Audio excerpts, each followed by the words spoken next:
എല്ലാം എടുത്തോണ്ട് പോയപ്പം ചിലത്തൊക്കെ സമാധാനായല്ലോ. സ്വയം വരുത്തി വെച്ച വിനയല്ലേ, ഇനി കേസ് നൂലാ മലയാളം വേറെ വരും. നീ എന്നെ പേടിപ്പെടുത്തണോ? ചില ഐശ്വര്യം കെട്ട എണ്ണങ്ങൾ വീട്ടിൽ കാലെടുത്ത് കുത്തിയാ ആ വീട് മുടിയും. ആരാടി ഐശ്വര്യം കെട്ടത്? ഞാനോ? ദേ എന്നെ എടി പൊടിന്ന് വിളിച്ചാലുണ്ടല്ലോ, നീ എന്ത് ചെയ്യും? നീ കുറച്ചു ദിവസമായി ഞങ്ങളെ തോളത്ത് കയറിയിരുന്ന് ചെവി കടിക്കാൻ തുടങ്ങിട്ട്. കൂടുതൽ വിളഞ്ഞാൽ വെച്ചേക്കില്ല ഞാൻ. അതെ, കൊന്നുകളാരും മടിക്കില്ലെന്ന് എനിക്കറിയാം. അതുകൊണ്ട് കരുതി തന്നെ ജീവിക്കണത്. നിന്നെ കൊല്ലണമെന്നുണ്ടെങ്കിലേ നീ എത്ര കരുതിയിരുന്നാലും ഇരു ചെവി അറിയാതെ നിന്നെ ഇല്ലാതാക്കാൻ എനിക്കറിയാം. എന്റെ മോനെ കൊണ്ട് നിന്നേക്കാൾ കഴിവുള്ള വലിയ ഇടത്തുനിന്ന് കെട്ടിക്കാനും എനിക്കറിയാം. ഇവൾ എന്ത് തെറ്റാ നിങ്ങളോട് ചെയ്തത്? സ്ത്രീധനമായിട്ട് കുറെ എണ്ണി വാങ്ങിച്ചില്ലേ, അതിന്റെ നന്ദി എങ്കിലും കാണിച്ചുകൂടാ? എണ്ണി വാങ്ങിച്ചൊക്കെ എടുത്തോണ്ട് പോയില്ലേ? വീട്ടിൽ ചെന്ന് കുറച്ചുകൂടെ എടുത്തോണ്ട് വന്നിട്ട് ഇവിടെ നിന്ന് വിലച്ചാ മതി. എന്റെ വീട്ടിൽ നിരന്ന് മേടിച്ച കാശിന്റെ പലിശയും കൂടി ചേർത്താ നീയും നിന്റെ പണിയില്ലാത്ത ഭർത്താവ് 3 നേരം വെട്ടി വിഴുങ്ങി ഇവിടെ കഴിയണത്. അങ്ങനെ തന്നെയാണ് ഞാൻ കഴിയുന്നത്. നിന്റെയൊക്കെ ദുരഭിമാനത്തിന്റെ പേരിൽ എനിക്കുണ്ടായിരുന്ന മാന്യമായ ജോലി ഇല്ലാതാക്കി എന്നെ വീട്ടിലിരുത്തിട്ട് ആരെങ്കിലും സത്യം തുറന്നു പറയുമ്പോ നിനക്ക് നിന്റെ തള്ളക്ക് സഹിക്കണില്ലല്ലേ? നിനക്ക് എന്താ അർഹതയുണ്ടോ എന്റെ മോളെ അടിക്കാൻ? ഞാൻ അവളുടെ ഭർത്താവായതുകൊണ്ട്. തന്റെ ഉള്ള ഒരു ഭർത്താവിന്റെ വില നിങ്ങൾക്ക് അറിയില്ലല്ലോ. കൺഗ്രാറ്റുലേഷൻസ്. ഇതുപോലെ ഞാൻ ഇവിടെ കാരണത്ത് കൊടുത്തിരുന്നെങ്കിൽ ഇവിടെ പണ്ടേ ഒതുങ്ങിയാണ്. അതിന് ഇനിയും സമയം വൈകിട്ടില്ല.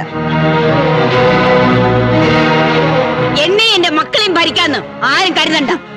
നിങ്ങളുടെ മോളുടെ കൈ എന്റെ കരണത്ത് വീണിട്ടുണ്ടെങ്കിൽ ഞാനതിന് പകരം ചോദിക്കും. നോക്കിക്കോ, സ്ത്രീധനം മേടിച്ച കുറ്റത്തിന് ദാശായണിയമ്മ കോടതി വരാൻ നിരങ്ങി നടക്കുന്നത് കണ്ടില്ലേ? അതുപോലെ നിങ്ങൾ നടക്കും. ഇവിടുന്ന് പിടിച്ചെടുത്ത സ്വർണം മുഴുവൻ എന്നെ പീഡിപ്പിച്ച് വാങ്ങിയതാണെന്ന് കോടതി ഞാൻ മൊഴി കൊടുത്തു. എന്റെ കൊക്കില് ജീവനുണ്ടെങ്കിൽ നിങ്ങൾ രണ്ടിനെയും ഞാൻ കമ്പിയെ എണ്ണിക്കും. ഇനി എത്ര നല്ല സമയമായാലും രാജയോഗമായാലും ജയില് തന്നെയാ.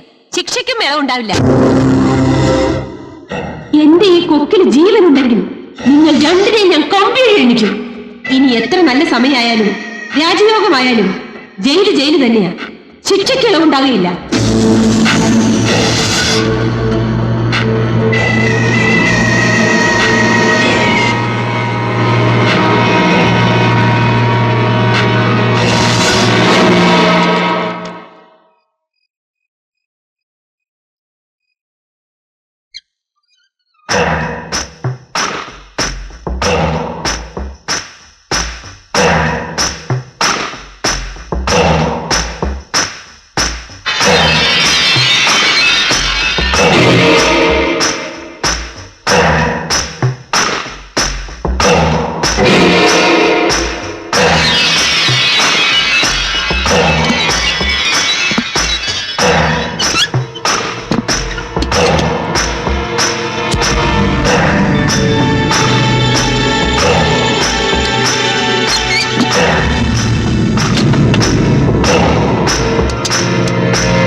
മോളെ രേഖേ, രേഖേ, മോളെ രേഖേ, അയ്യോ രേഖേ, അയ്യോ രേഖേ, അയ്യോ എന്താ? എനിക്ക് വല്ലാത്തൊരു വിമിഷ്ടം. കുറച്ച് ചൂടുവെള്ളം ഉണ്ടാക്കിത്താ, ആവി പിടിക്കണം.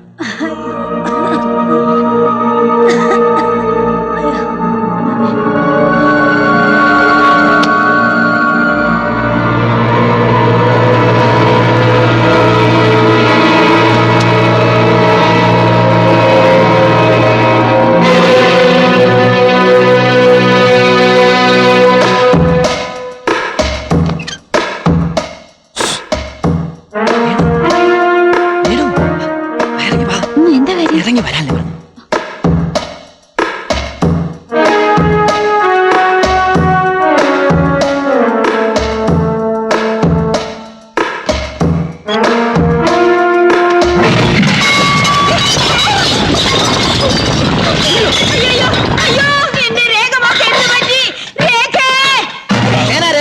അവക്കൊന്നും പറ്റിയിട്ടില്ല. അപ്പൊ പിന്നെ ആർക്കെന്താ സംഭവിച്ചത്? അതെ, പ്രേമേന്ദ്രൻ കണ്ടതുകൊണ്ട് ഇവിടെ ആർക്കൊന്നും സംഭവിച്ചില്ല. കൊല്ലാൻ വേണ്ടിയാണല്ലേ കള്ളസ്നേഹം കാണിച്ചുകൊണ്ട് എന്റെ ഭാര്യ വിളിച്ചത്. ശാലം,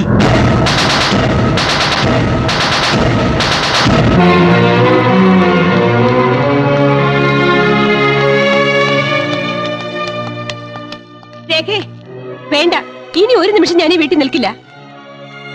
മോഹൻ എന്നോടൊപ്പം ജീവിക്കണമെന്നുണ്ടെങ്കിൽ എനിക്ക് സ്ത്രീധനമായി തന്ന ആ കാറും എടുത്ത് ഇപ്പൊ എന്റെ കൂടെ ഇറങ്ങണം. മോനാ, നിങ്ങളുടെ ശബ്ദം കേൾക്കുമ്പോ തന്നെ ഇപ്പൊ എനിക്ക് പേടിയാ. ഒരു നിമിഷം പ്രേമൻ അത് കണ്ടില്ലായിരുന്നെങ്കിൽ കത്തിക്കരിഞ്ഞ എന്റെ ഭാര്യയുടെ ശവം എനിക്ക് കാണേണ്ടി വന്നേനെ. ഇനി ഒരിക്കലും ഒരു അമ്മ മകൻ ബന്ധവും പറഞ്ഞ് എന്റെ അടുത്ത് വന്നേക്കരുത്. പാടി.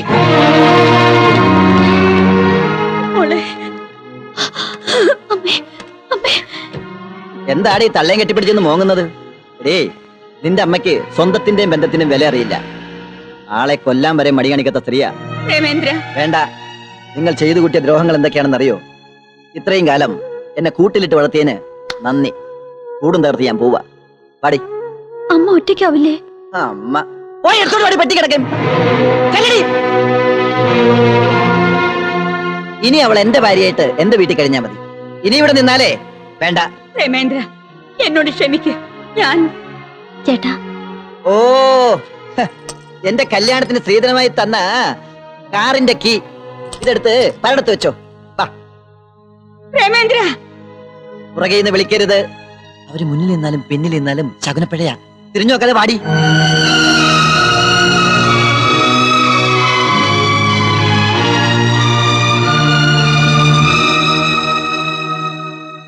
മക്കളെല്ലാവരും എല്ലാം ഇട്ടെറിഞ്ഞ് ഇറങ്ങിപ്പോയല്ലേ? ഞാനും ഇറങ്ങുക. അടുത്തു. ഇതുവരെ നിന്നെയൊക്കെ സഹിച്ചിരുന്നത് എന്റെ മക്കളെ ഓർത്തിട്ടാ.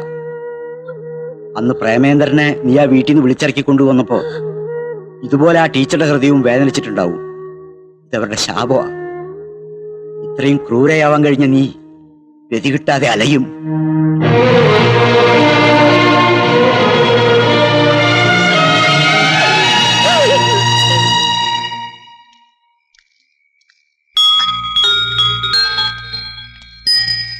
ആരാത്?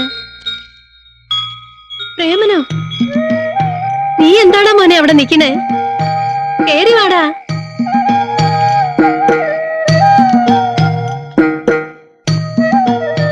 ചെയ്തു പോയ തെറ്റുകൾ പൂർണ്ണമായിട്ടും ബോധ്യമായി. എന്റെ കൂടെ ഒരാൾ കൂടി വന്നിട്ടുണ്ട്.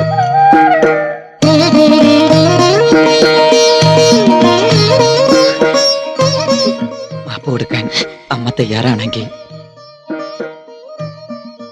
അകത്തേക്ക് വാ മോളെ. ആ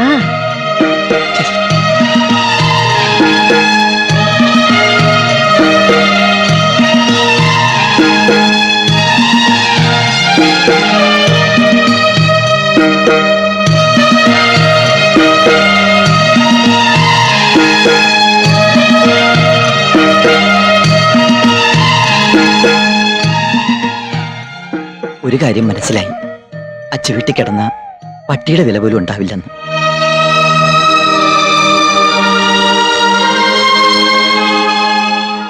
എനിക്കും ഇവിടെ ഒരു പട്ടിയുടെ വില ഉണ്ടാവുമല്ലേ? ഞാൻ വെറുതെ തമാശ പറഞ്ഞല്ലേ.